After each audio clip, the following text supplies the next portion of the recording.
আসন্ন এডিসি নির্বাচনকে সামনে রেখে ২৭ পূর্ব মুহুরীপুর ভূরাত্রি কেন্দ্রের অন্তর্গত সোনাইছড়ি এডিসি ভিলেজ এলাকার দ্রোণাচার্য পাড়ায় ভারতীয় জনতা পার্টির উদ্যোগে এক প্রার্থী পরিচিতি ও নির্বাচনী বৈঠক অনুষ্ঠিত হয়। সভায় উপস্থিত ছিলেন দক্ষিণ জেলা সভাধিপতি দীপক দত্ত সহ দলের কার্যকর্তারা। বৈঠকে নির্বাচনী কৌশল, বুথভিত্তিক সংগঠন শক্তিশালীকরণ এবং উন্নয়নমূলক কর্মসূচির প্রচারে জোর দেওয়া হয়।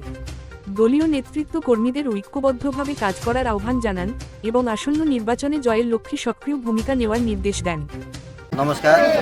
২৭ পূর্ব মুহুরীপুর পুরাতলী কেন্দ্রের অধীন আমাদের ইসমুখ বিধানসভার অন্তর্গত সোনাইছড়ি এডিসি ভিলেজের দ্রোণাচার্য পাড়ায় আমরা আজকে আমাদের যে প্রার্থী ভারতীয় জনতা পার্টির মনোনীত প্রার্থী অভিজিৎ ত্রিপুরার সমর্থনে এখানে একটা আমরা নির্বাচনী সভা করি।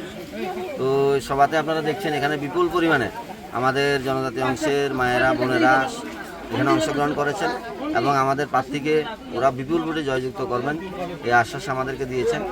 আমরা আমাদের এই ২৭ পূর্ব মুহুরীপুর পুরাতলী কেন্দ্রের যে ৪টা বিধানসভা নিয়ে গঠিত, প্রত্যেকটি বিধানসভায় জনজাতি অংশের আমাদের মায়েরা বোনেরা, বিশেষ করে আমাদের ভারতীয় জনতা পার্টির আমাদের মাননীয় প্রধানমন্ত্রী এবং মাননীয় মুখ্যমন্ত্রীর যে উন্নয়নের কাজ এই এলাকাতেও যেমন হয়েছে, রাস্তা হয়েছে, তারা বলছে পানীয় জল হয়েছে, বিদ্যুৎ হয়েছে, যদি তারা উৎসাহিত হয়ে ভারতীয় জনতা পার্টির সরকারকে তারা খুমলুঙ্গে প্রতিষ্ঠিত করতে চাইছে। তো আমাদের প্রার্থীর সমর্থনে আমরা এখানে এসে বিপুল ছাড়া আমরা পেয়েছি এবং আমরা আশা রাখছি আমাদের ভারতীয় জনতা পার্টির প্রার্থী অভিজিৎ ত্রিপুরা বিপুল ভোটে এখান থেকে জয়লাভ করবে।